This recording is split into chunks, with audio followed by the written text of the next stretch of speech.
So it's a he said, she said situation. What would you have me do? Ruin a young man's life?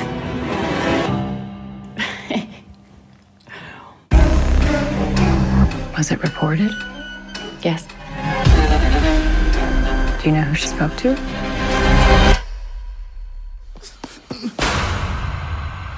It's a day of reckoning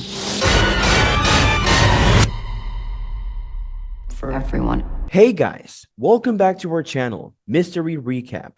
In today's video, we are going to recap a movie named Promising Young Woman, so stick with us till the end. At the start of the movie, Jerry, Paul, and Jim are drinking with their friends in a nightclub. They see a young woman named Cassandra, Cassie Thomas, who looks like she's too drunk to stand up.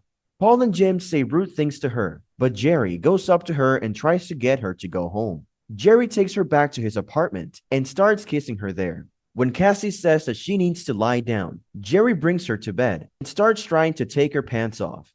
Cassie stops acting like she's drunk, sits up, and looks at Jerry in the eyes to ask what is he doing. Jerry seems scared. The next morning, Cassie walks home with red stains on her clothes, but they are just jelly from the donut that she's eating. Then 3 construction workers start calling her names, but she makes them uncomfortable by just staring at them. Cassie is around 30 years old, and she still lives with her parents, Stanley and Susan. She also works as a waitress at a coffee shop with her only friend, Gail, but she doesn't care about the customers and treats them badly. Ryan Cooper, who went to medical school with Cassie and is now a pediatrician, walks into the shop and sees her. After some talking, Cassie spits in Ryan's coffee, but he still drinks it and asks to take her out. She gives him a number that doesn't work. Later, a shady guy named Neil picks up Cassie and tries to sell her on his idea for a sexist novel while also trying to get her to snort cocaine with him. Neil tries to get Cassie to go to bed with him when she says that she wants to go home. She then tells Neil that she has stopped drinking, which scares him right away. Cassie gets closer to him as she accuses him of trying to take advantage of a girl who seemed to be drunk, and she leaves his apartment after she almost made him throw up. Stanley and Susan give Cassie a pink briefcase for her birthday, which she forgot, which surprised them. She takes it as an obvious hint that they want her to move out, as Stanley and Susan have frequently expressed concerns over Cassie's lack of ambitions. After Ryan finds out that Cassie gave him a fake number, he goes back to the coffee shop and she finally gives in and agrees to go out with him. Although Ryan appears nice enough, Cassie doesn't let him get too close to her. She ends up saying sorry and they keep dating. While hanging out at the coffee shop, Ryan talks about an old co-worker named Alexander Monroe who is getting married. Alexander Monroe is played by Chris Lowell. Cassie can't stand to think about it because Al raped her childhood best friend Nina Fisher when she was too drunk to stand at a frat party when Cassie was in medical school. Even though Cassie and Nina told a lot of people, most of them didn't believe them and gave Al the benefit of the doubt. This made Nina kill herself and Cassie quit school. Cassie checks social media and sees that many of Al's old friends are congratulating him on getting engaged. There is a woman named Madison McPhee who is one of them. Cassie calls Madison and makes plans to meet her for lunch. Before telling Nina about the case against Al, Cassie gets Madison very drunk. Madison acts like it doesn't bother her. She says that it happened a long time ago and that someone who is known for always being drunk was bound to get into a situation like that. When Cassie sees that Madison is too drunk to know what's going on, she leaves after paying and is then seen speaking to another man while looking at Madison. Cassie later goes to a high school where she picks up a young girl named Amber by saying that she's going to a diner to work for a popular boy band.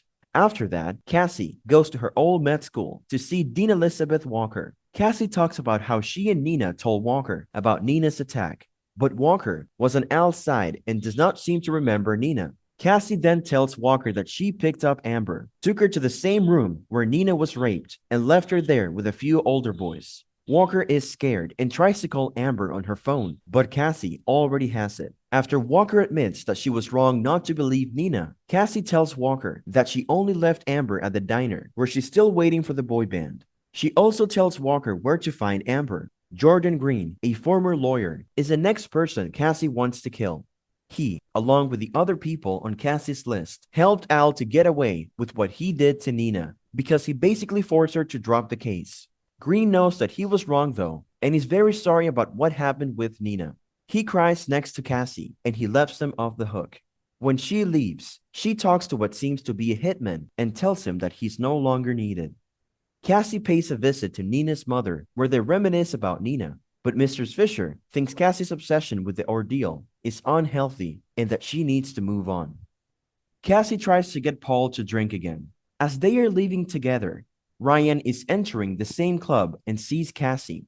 She tries to explain herself to Ryan, but he is uninterested in what she has to say. She finds him later and tries to tell him what happened. He forgives her and they kiss. Madison waits for Cassie on her front porch. She has been calling and leaving messages for days because she was worried about the guy Cassie had talked to. Cassie says that nothing happened and that the man only took her to bed and didn't touch her in any other way. Madison is relieved, but then she has a private talk with Cassie and says that she was wrong not to believe Nina. She also tells Cassie that a video of Al raping her was going around and that she kept it on an old phone. Madison gives Cassie the phone and asks her to never contact her again. Cassie watches the video, even though she doesn't really want to. Aside from being horrified by the fact that Nina was raped, she is most horrified by the fact that Ryan was there to watch it happen. Cassie goes to Ryan's workplace to talk to him about the video and the fact that he was there. She says she will send it to everyone he knows, even the parents of his patients, if he doesn't tell her where Al's bachelor party is. Ryan gets scared when he thinks about what Cassie plans to do, but he tells her the address anyway. Ryan hurts Cassie's feelings by defending himself instead of saying sorry, and he calls her a failure. She talks to him in a rude way and tells him not to tell the other guys that she is coming. Cassie dresses up as a stripper for the bachelor party and goes to the cabin where the party is being held. Cassie takes up Al to the bedroom and tells him that's the only way she will get paid after getting the other guys drunk and high. She ties him up to the bedpost with her hands and then brings up what he did to Nina. Al gets scared and emotional when she tells him that his loser friend Joe made a video of the rape.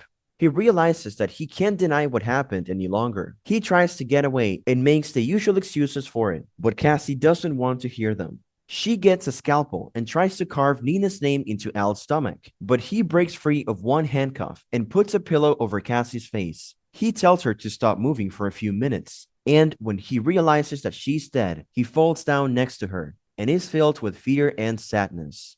The next morning, Al's friend Joe goes upstairs and finds Al crying with Cassie's dead body next to him.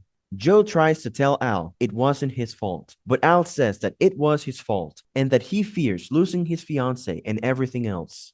So that the other guys don't find out what happened, Joe decides to help Al get rid of the body and tucks him into it. They take Cassie and bury her under a pile of logs, which they then set on fire. Joe watches this without getting upset, but Al feels sick to his stomach. Days later, Cassie's parents file a missing persons report. The lead detective goes to Ryan's office because he knows that he and Ryan were in a relationship. Ryan tries to save face when he finds out that Cassie has gone missing by saying that she may have done something to herself that he didn't know about.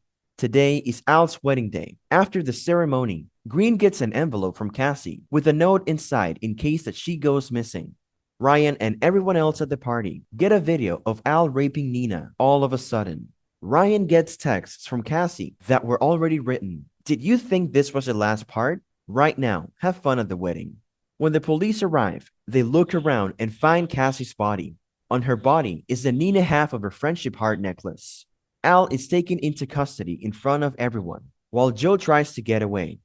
Ryan keeps reading the messages, which say, love, Cassie and Nina at the end. So guys, that's it for today. If you like this video, then give it a thumbs up and hit the subscribe button for more movie recaps. Also, comment your favorite movie that you would like to get an explanation on. Thank you for watching.